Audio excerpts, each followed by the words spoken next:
So if you are trying to find your way to a biology book for these assignments, click on the link for pearsonsuccessnet.com and then choose Login.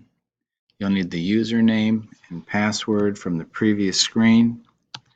The username Jones Biochem, the password is Valley with a capital V 18. Once you sign in, you can open the book right here.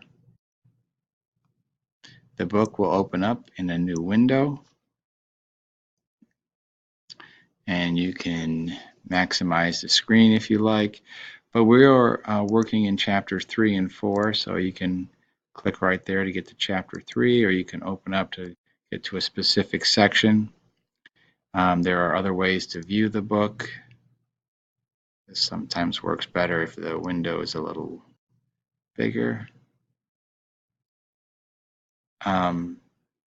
But this way you can navigate, and you can click here to get that table of contents back, or click it to get rid of it, and work your way through the reading assignment.